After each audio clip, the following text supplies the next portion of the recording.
Hello, students. How are you all? So, we have completed the chapter Nutrition in Animals. Let's now continue with the worksheet of multiple choice questions, fill ups, true false. Let's do. So, first question says Pseudopodia helps in the digestion of food in amoeba, earthworm, paramecium, and snake. So, Pseudopodia are the false feet which helps in engulfing of food in amoeba. Second, cockroach is herbivorous, omnivorous, carnivorous, or symbiont. So, cockroach is omnivorous as it feeds on plants as well as on animals. Digestion of food inside food vacuole occurs in which organism the digestion of food inside in the food vacuole? So it's amoeba. Fourth question. This is not a blood sucking animal. See the question carefully. It says not a blood sucking animal. So ticks, housefly, leech and bed bug. So houseflies is only the animal which is not a blood sucking. Fifth question, in human this type of teeth are used for tearing. So canines are used for tearing the food. Breakdown of complex insoluble organic compounds into simple molecules is known as digestion. The largest gland in the human body is liver. Liver is the largest gland in the human body. Last question. This organ begins with mouth and ends with anus. So alimentary canal is the organ which begins with the mouth and ends with anus. Let us now move to fill in the blanks. Carbohydrates are digested into dash. So carbohydrates are digested into glucose. Cellulose is not dash in men.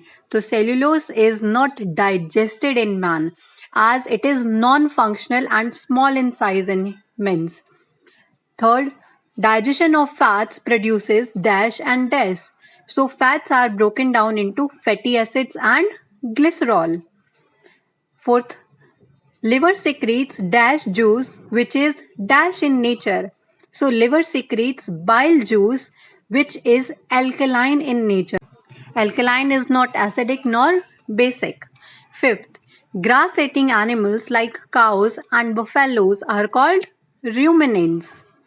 Ruminants are the grass eating animals. Sixth, dash is the largest gland in human body. Liver is the largest gland in the human body. Let's move on to next, match the columns. So proteins.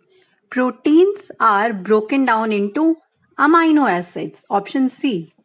Lipids are fats and they are broken down into fatty acids and glycerols. Carbohydrates. Carbohydrates are broken down into simple sugar, that is glucose and fructose. Salivary juice, it is secreted in buccal cavity. And last one is bile juice. Bile juice helps in the digestion of fats. Next is true or false. So tongue helps in mixing of saliva with food. Yes, it is a true statement. Tongue helps in mixing of saliva with the food. Bile juice is produced by gallbladder. False, as bile juice is produced by liver and stored in gallbladder. Third, chemical digestion is completed in large intestine. It is a false statement as chemical digestion is completed in small intestine. Small intestine does not produce any digestive enzymes. It's a false statement. Yes, small intestine does produce digestive enzymes. Fifth, saliva changes starch into sugars. It's a true statement. Now next is skill based questions. You have to do it yourself, but let's now discuss these questions. Question number 1. Gastric glands secretes hydrochloric acid to kill bacteria which come along with food. It also helps in the digestion of proteins. But why does this acid not damage the stomach wall? As we all know that in stomach, gastric glands secretes hydrochloric acids, some digestive juices and mucus. So mucus protects the lining of stomach from the action of enzymes and acids, and stomach has a highly muscular wall which shows the rhythmic contraction and churns the food into fine paste. So this is the answer. Let's move on to the second question. What happens during vomiting? As we all know that food slides down the esophagus by the peristaltic movement, that is the symmetrical contraction and relaxation of the esophageal walls.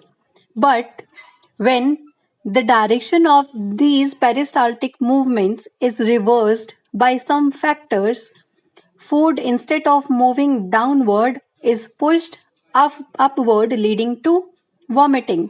तो जब ये peristaltic movement reverse हो जाती है जिससे कि food नीचे stomach तक जाने की वजह ऊपर बकल कैविटी तक आना शुरू हो जाता है and it's leads to vomiting. Next question. Why do doctors keep a patient on glucose drip after operation? Doctor put a glucose drip to a patient who has just been operated because after operation the patient will lose all his energy and becomes weak, and glucose is nothing but sugar or a carbohydrate which gives energy to the patient. Last question is, why is oral rehydration solution, that is ORS, a must to a person suffering from diarrhea? As ORS contains the main element that are lost from the body during diarrhea. It is effective in treating dehydration. It involves drinking water with the modest amount of sugars and salt, specifically sodium and potassium. So thank you so much, students. And if you like this video, please like, share and subscribe. Have a good day.